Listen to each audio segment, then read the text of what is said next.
ಎಲ್ರಿಗೂ ನಮಸ್ಕಾರ ಸ್ನೇಹಿತರೆ. LBA ಮಾರ್ಕ್ಸ್ ಅನ್ನ ಹೇಗೆ ಎಂಟ್ರಿ ಮಾಡಬೇಕು ಅನ್ನಲಿಕ್ಕೆ ಸಂಬಂಧಪಟ್ಟ ಹಾಗೆ ಒಂದು ಬ್ರೀಫ್ ಆಗಿರತಕ್ಕಂಥ ವಿಡಿಯೋ. ಸ್ಟೆಪ್ಸ್ ಬಹಳ ತುಂಬಾ ಈಸಿ ಇದೆ, ಕೊನೆವರೆಗೂ ನೋಡೋ ಪ್ರಯತ್ನ ಮಾಡಿ. ಈಗಾಗಲೇ ಡಿಪಾರ್ಟ್ಮೆಂಟ್ ಅವರು ಒಂದು ಲಿಂಕ್ ಅನ್ನು ಪ್ರೊವೈಡ್ ಮಾಡಿದ್ರೆ ನೀವು ಸ್ಕ್ರೀನ್ ಅಬ್ಸರ್ವ್ ಮಾಡಿ.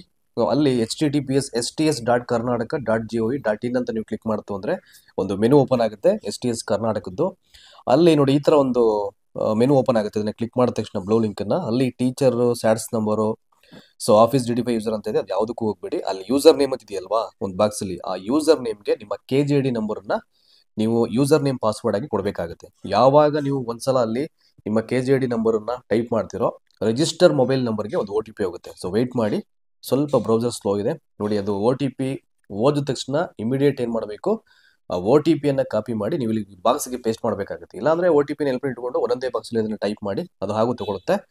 ಸೊ ಆ OTP ಅನ್ನ ಕೊಟ್ಟ ನಂತರದಲ್ಲಿ ವೆರಿಫೈ OTP ಅಂತ ನಾವು ಅದನ್ನ ಕೆಳಗಡೆ ಒಂದು ಆಪ್ಷನ್ ಇದೆ ನೋಡಿ, ಟಿಕ್ ಅಂತ, ಅದನ್ನ ಕ್ಲಿಕ್ ಮಾಡಬೇಕು. ಸೊ ಆ OTP ಏನಾಗುತ್ತೆ, ವೆರಿಫೈಡ್ ಆಗುತ್ತೆ. ಅಂದ್ರೆ ಅದಕ್ಕೊಂದು ಟೈಮ್ ಲಿಮಿಟ್ ಇರುತ್ತೆ OTP ವೆರಿಫೈಡ್ ಮಾಡಲಿಕ್ಕೆ, ಅವೆಲ್ಲ ಆಪ್ಷನ್ಸ್ ಇರುತ್ತೆ. So just wait for A while. ಅದಾದ ನಂತರದಲ್ಲಿ ಒಂದಷ್ಟು ನೋಡಿ, ಇಲ್ಲಿ ಲೆಫ್ಟ್ ಅಲ್ಲಿ ಮೇಲ್ಗಡೆ 3 ಡಾಟ್ ಲೈನ್ ಇದೆ ನೋಡಿ, ಇಲ್ಲಿ ಅಡ್ಡಕ್ಕೆ ಹಾರಿಜೆಂಟಲ್ ಆಗಿ ಆ ಲಿಂಕ್ ನ ಕ್ಲಿಕ್ ಮಾಡಬೇಕು. ನೀವು ಆನ್ಲೈನ್ ನಲ್ಲಿ ಆ LBA ಮಾರ್ಕ್ಸ್ ಅನ್ನ ಎಂಟ್ರಿ ಮಾಡಬೇಕು ಅಂದ್ರೆ ನೋಡಿ, ಮೇಲ್ಗಡೆ ಕಾಣ್ತಾ ಇದೆಯಲ್ಲ, ಅದನ್ನ ಕ್ಲಿಕ್ ಮಾಡಿದ ತಕ್ಷಣ ಒಂದಷ್ಟು ಸಬ್ ಆಪ್ಷನ್ ಓಪನ್ ಆಗುತ್ತೆ. ಸೊ ವೆಯ್ಟ್ ಮಾಡಿ, ನಿಮ್ಗೆ ಗೊತ್ತಾಗುತ್ತೆ. ಸೊ ನಾನು ಪ್ರತಿಯೊಂದು ಆಪ್ಷನ್ ಲ್ಯಾರೋ ಮಾಡಕ್ಕೆ ತೋರಿಸಿ ಅದನ್ನ ನಿಮಗೆ ಹೇಳ್ತೀನಿ ನಾನು. ನೋಡಿ, ಅದನ್ನ ಕ್ಲಿಕ್ ಮಾಡಬೇಕು. ಅದನ್ನ ಕ್ಲಿಕ್ ಮಾಡಿದ ತಕ್ಷಣ so and will get 3 options again, ಮತ್ತೆ ಒಂದಷ್ಟು ಆಪ್ಷನ್ಸ್ ನಮಗೆ ಗೋಚರ ಆಗುತ್ತೆ. ನೋಡಿ, ಇಲ್ಲಿ ಬಂತಲ್ಲ ಈಗ ಟೀಚರ್ ಪ್ರೊಫೈಲ್, ಲೆಸನ್ ಪ್ಲಾನ್ ಮತ್ತೆ ಅಸೆಸ್ಮೆಂಟ್ ಅಂತಕ್ಕಂಥ ಒಂದು 3 ಆಪ್ಷನ್ ಬರುತ್ತೆ ಇಲ್ಲಿ ಮೇನ್ಲಿ. ಇಲ್ಲಿ ಒಂದಷ್ಟು ಸೆನ್ಸಿಟಿವ್ ಆಗಿ ಇಲ್ಲಿಂದ ನೀವು ಮುಂದೆ ಹೋಗ್ಬೇಕಾಗತ್ತೆ. ಸೊ ಅದರಲ್ಲಿ ಅಸೆಸ್ಮೆಂಟ್ ಅಂತ ಇದೆ ನೋಡಿ, ಅದನ್ನ ಕ್ಲಿಕ್ ಮಾಡಿ. ಅಲ್ಲಿ ಮತ್ತೆ ಒಂದು 2 ಆಪ್ಷನ್ ಓಪನ್ ಆಗುತ್ತೆ. ಒಂದು LBA ಅಂತ ಇದೆ, ಇನ್ನೊಂದು ಅಸೆಸ್ಮೆಂಟ್ ಎಂಟ್ರಿ ರಿಪೋರ್ಟ್ ಅಂತ ಇದೆ. ನಾವು ಯಾವ್ದು ಕ್ಲಿಕ್ ಮಾಡಬೇಕು, LBA ಕ್ಲಿಕ್ ಮಾಡಬೇಕು. ಸೊ ಆ LBA ನ ಕ್ಲಿಕ್ ಮಾಡಿ, LBA ಮತ್ತೆ ಅಸೆಸ್ಮೆಂಟ್ ಎಂಟ್ರಿ ಫಾರ್ಮ್ ರಿಪೋರ್ಟ್ ಅವಾಗಲೇ ಹೇಳಿದಾಗೆ. ಸೊ ಇಲ್ಲಿ LBA ನ ಕ್ಲಿಕ್ ಮಾಡಿದ ತಕ್ಷಣ ಅಗೇನ್ ಒಂದು ಆಪ್ಷನ್ ಓಪನ್ ಆಗುತ್ತೆ ನೋಡಿ, ನೋಡಿ ಇಲ್ಲಿ. ಯಾವಾಗ ಒಂದ್ಸಲ ನಿಮ್ಮ KJD ನಂಬರ್ನ ಕೊಟ್ಬಿಟ್ಟು OTP ಬಂದ ತಕ್ಷಣ ಅದಾದ್ಮೇಲೆ ನೀವು 3 ಡಾಟ್ ಲೈನ್ ಕ್ಲಿಕ್ ಮಾಡಿಬಿಟ್ಟು ಆ ಹೋಮ್ ಪೇಜ್ ಅಲ್ಲಿ LBA ನ ಸೆಲೆಕ್ಟ್ ಮಾಡ್ಕೊಂಡ್ರೆ ಇಮಿಡಿಯೇಟ್ ಅಲ್ಲಿ ನಿಮ್ಮ ಸ್ಕೂಲ್ ನೇಮು, ನಿಮ್ಮ ಸ್ಕೂಲ್ ಡೈಸ್ ಕೋಡು ಎಲ್ಲವನ್ನ ಅಲ್ಲಿ ಹೇಳುತ್ತೆ. ಅಲ್ಲಿ ಸ್ಕೂಲ್ ನೇಮ್ ಮತ್ತೆ ಸ್ಕೂಲ್ ಡೈಸ್ ಎಲ್ಲವನ್ನ ಅಲ್ಲಿ ಒಂದಷ್ಟು ಆಪ್ಷನ್ಸ್ ಕಾಣುತ್ತೆ. ಅಲ್ಲಿ ನೀವು ಕ್ಲಾಸ್ ಆಯ್ಕೆ ಮಾಡ್ಕೊಳ್ಬೇಕು, ಯಾವ ಪಾಠ ಅಂತ ಆಯ್ಕೆ ಮಾಡ್ಕೊಳ್ಬೇಕಾಗತ್ತೆ. ನಿಮ್ಗೆಲ್ಲ ಗೊತ್ತಿರೋ ಹಾಗೆ ಈಗಾಗಲೇ DSERT ಕಡೆಯವರು ಅವ್ರ ವೆಬ್ಸೈಟ್ ಅಲ್ಲಿ ಒಂದಷ್ಟು ಕ್ವಶನ್ಸ್ ಅವರೇ ಕೊಟ್ಬಿಟ್ಟಿದ್ದಾರೆ ಅಲ್ಲಿ. ಆ ರೀತಿ ಅಂದ್ರೆ 25 ಮಾರ್ಕ್ಸ್ಗೆ ನೀವು LBA ನ ಮಾಡಿ ಅಪ್ಡೇಟ್ ಮಾಡಿ ಅಂತ ನೋಡಿ. ಇಲ್ಲಿ ಮೀಡಿಯಂ ಅಲ್ಲಿ ಕನ್ನಡ ಅಂತ ಕೊಡ್ಕೋಬೇಕು. ಗ್ರೂಪ್ ಬಂದು ಯಾವ ಲ್ಯಾಂಗ್ವೇಜ್ ಅಸೈನ್ ಆಗುತ್ತೆ ಅದು ಕೊಡಬೇಕು. ಸೊ ಕನ್ನಡ ಇಂಗ್ಲಿಷ್ ಅಂತ ಇರುತ್ತೆ, ಅದನ್ನ ಕೊಡಬೇಕಾಗುತ್ತೆ ಇಲ್ಲಿ. ಸೊ ಈಗ ಅದು 4 ಆದ್ರೆ ಕನ್ನಡ ಇಂಗ್ಲಿಷ್ ಅಂತ ಕೊಡ್ಬೇಕು ನಾವು. 4, 5, 6ಕ್ಕೆ ಯೂಶಲಿ ಎಲ್ಲ ಕನ್ನಡ ಇಂಗ್ಲಿಷ್ ಅಂತ ಕೊಡ್ತೀವಿ ನಾವು. ನೋಡಿ, ಇಲ್ಲಿ ಕ್ಲಾಸು 4 ಅಂತ ಆಯ್ಕೆ ಮಾಡ್ಕೊಂಡಾದ್ಮೇಲೆ ಮತ್ತೆ ಸಬ್ಜೆಕ್ಟ್ ಆಯ್ಕೆ ಮಾಡ್ಕೊಳ್ಳಿ. ಸೊ ನೀವು ಯಾವ ಸಬ್ಜೆಕ್ಟ್ಗೆ LBA ಆಗಿರುತ್ತೆ ಸೊ ಆ ಸಬ್ಜೆಕ್ಟ್ ಆಯ್ಕೆ ಮಾಡ್ಕೊಳ್ಳಿ.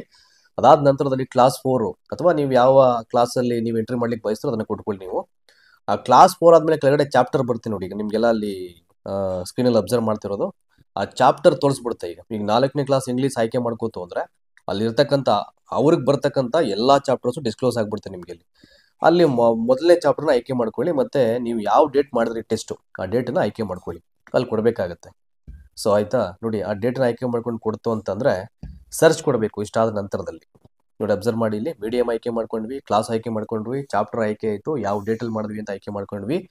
ಇದೆಲ್ಲ ಆದ ನಂತರದಲ್ಲಿ ಸರ್ಚ್ ಬಟನ್ ಅಂತ ಇದೆ ರೆಡ್ ಅಲ್ಲಿ ಸರ್ಚ್ ಬಟನ್ ಕ್ಲಿಕ್ ಮಾಡಿದ ತಕ್ಷಣ so one more window will open. ಇಲ್ಲಿ ಮತ್ತೊಂದು ವಿಂಡೋ ಓಪನ್ ಆಗುತ್ತೆ. ಅದು ಯಾವ್ದಪ್ಪ ಅಂದ್ರೆ ಮಾರ್ಕ್ಸ್ ಎಂಟ್ರಿ ಮಾಡೋ ಒಂದು ವಿಂಡೋ. ಅಲ್ಲಿ 25 ಮಾರ್ಕ್ಸ್ಗೆ ನಾನು ಅವಾಗಲೇ ಹೇಳಿದಾಗೆ ಟೆಸ್ಟ್ನ ಮಾಡಬೇಕಾಗುತ್ತೆ ಪ್ರತಿಯೊಂದು ಸಬ್ಜೆಕ್ಟ್ಗೂ.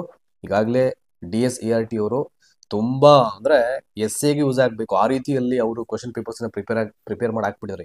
ಈವನ್ ಆನ್ಸರ್ಸ್ ಕೂಡ ಅಲ್ಲೇ ಇದೆ ನೋಡಿ. ಇಲ್ಲಿ ಈ ವಿಂಡೋದಲ್ಲಿ ಎಲ್ಲಾ ಮಕ್ಕಳ ಸ್ಯಾಟ್ಸ್ ನಂಬರ್ ಇದೆ. ಇಲ್ಲಿ ಯಾವ ವಿದ್ಯಾರ್ಥಿ ಆ ಮಕ್ಕಳ ಸ್ಯಾಟ್ಸ್ ನಂಬರ್ ಎಲ್ಲವನ್ನ ಕೊಡಲಾಗಿದೆ ಇಲ್ಲಿ ನೋಡಿ. ಇಲ್ಲಿ ನೇಮ್ಸ್ ಕೊಡ್ತಾ ಇದಾರೆ ನೋಡಿ, ರೌಂಡ್ ಆಫ್ ಮಾಡಿ ನಿಮ್ಗೆ ಅಲ್ಲಿ ಗೊತ್ತಾಗ್ತಾ ಇದೆ. ಪಕ್ಕದಲ್ಲಿ ಮಾರ್ಕ್ಸ್ ಇರುತ್ತೆ. ನೀವು ಜಸ್ಟ್ ಔಟ್ ಆಫ್ 25 ಮಾರ್ಕ್ಸ್ಗೆ ಎಷ್ಟು ಮಾರ್ಕ್ಸ್ ನ ತಗೊಂಡಿದ್ದೀರಾ ಅಂತ ನೀವು ಎಂಟ್ರಿ ಮಾಡಿದ ತಕ್ಷಣ ಗ್ರೇಡ್ ನೀವು ಹಾಕೋಂಗಿಲ್ಲ, ಆಟೋಮ್ಯಾಟಿಕ್ ಗ್ರೇಡ್ ಅದೇ ತೋರಿಸ್ಬಿಡುತ್ತೆ ಎಲ್ಲವೂ ಕೂಡ. ಸೊ ಗ್ರೇಡು ಆಟೋಮ್ಯಾಟಿಕ್ಲಿ ಡಿಸ್ಕ್ಲೋಸ್ ಆಗ್ಬಿಡುತ್ತೆ ನಿಮಗೆ. ಫಾರ್ ಎಕ್ಸಾಂಪಲ್ ಇಲ್ಲಿ ಯಾವ್ದಾದ್ರು ಒಂದು ಮಾರ್ಕ್ಸ್ ಅನ್ನ ನೀವು ಕೊಡ್ಕೊಳ್ಬೋದು ಬೇಕಾದ್ರೆ.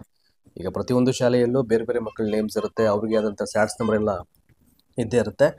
ಸೊ ಅದಕ್ಕೆ ನೇರವಾಗಿ ಪ್ರತಿಯೊಂದು ವಿದ್ಯಾರ್ಥಿಯ ಸ್ಯಾಟ್ಸ್ ನಂಬರ್ಗೆ ನೇರವಾಗಿ ಅಲ್ಲಿ ಮಾರ್ಕ್ಸ್ ಅನ್ನ ನೀವು ಕೊಡ್ಕೊಳ್ಬೇಕಾಗತ್ತೆ. ಸೊ ಹಾಗೆ ವೆಯ್ಟ್ ಮಾಡಿ ನೋಡಿ, ಯಾವ್ದಾದ್ರು ಒಂದು ಮಾರ್ಕ್ಸ್ ಅನ್ನ ಕೊಡ್ತು ಅಂತ ಅಂದಾಗ ಏನಾಗುತ್ತೆ ಅಲ್ಲಿ ನಾನು ಅವಾಗಲೇ ಹೇಳಿದಾಗೆ ಸೊ ಇಮಿಡಿಯೇಟ್ ಆಟೋಮ್ಯಾಟಿಕ್ ಅದೇ ಇಲ್ಲಿ ಗ್ರೇಡನ್ನು ತಗೊಳುತ್ತೆ. ಸೊ ಅದೇ ಥರ ಫಾರ್ ಎಕ್ಸಾಂಪಲ್ ಒಂದು 4th ಸ್ಟ್ಯಾಂಡರ್ಡಲ್ಲಿ ಒಂದು 10 ಜನ ಮಕ್ಕಳಿದ್ರು ಅಂತಂದರೆ 10 ಜನ ಮಕ್ಕಳ ಒಂದು ಪರ್ಫಾರ್ಮೆನ್ಸು ಅಂದರೆ ಮಾರ್ಕ್ಸು ಒಂದೇ ರೀತಿ ಇರಲ್ಲ. ಅಲ್ಲಿ ಒಬ್ಬರು 20 ಇರುತ್ತೆ, ಒಬ್ಬರು ಔಟ್ ಆಫ್ ತೊಗೊಂಡಿರ್ತಾರೆ, ಒಬ್ಬರು 18, 17, ಸೊ 19, ಸೊ ಹೀಗೆಲ್ಲ ಸ್ಕೋರ್ ಮಾಡಿರ್ತಾರೆ ಮಕ್ಕಳು ಅಲ್ಲಿ. ಹಾಗಾಗಿ ಸೊ ಬೇರೆ ಬೇರೆ ರೀತಿಯ ಅಂಕಗಳಿಗೆ ಬೇರೆ ಬೇರೆ ರೀತಿಯ ಗ್ರೇಡು ಆಟೋಮ್ಯಾಟಿಕ್ ಡಿಸ್ಕ್ಲೋಸ್ ಆಗುತ್ತೆ. ನೋಡಿ ಫಾರ್ ಎಕ್ಸಾಂಪಲ್ ಈಗ ನಾವು ಯಾರಾದರೂ ಒಬ್ಬ ವಿದ್ಯಾರ್ಥಿಗೆ ಅಲ್ಲಿ 1 ಅಂಕವನ್ನು ಕೊಡ್ತೀವಿ ಅಂತ ಅನ್ಕೊಳ್ಳಿ. ಈಗ 25ಕ್ಕೆ ಯಾವುದೋ ಒಂದು ಮಾರ್ಕ್ಸ್, ಈಗ ಫಾರ್ ಎಕ್ಸಾಂಪಲ್ 17, 19, 18 ಯಾವುದೋ 19 ಅಂತ ಕೊಟ್ಟರೆ ನೋಡಿ, ರೈಟ್ ಸೈಡಲ್ಲಿ ಅಬ್ಸರ್ವ್ ಮಾಡಿ, ಗ್ರೇಡಲ್ಲಿ ಎ ಅಂತ ಆಟೋಮ್ಯಾಟಿಕ್ ಅದೇ ತಗೊಳ್ಬಿಡುತ್ತೆ ಭಾಳ ಈಸಿಯಾಗಿ. ಬೆಸ್ಟ್ ವೇ ಇದು.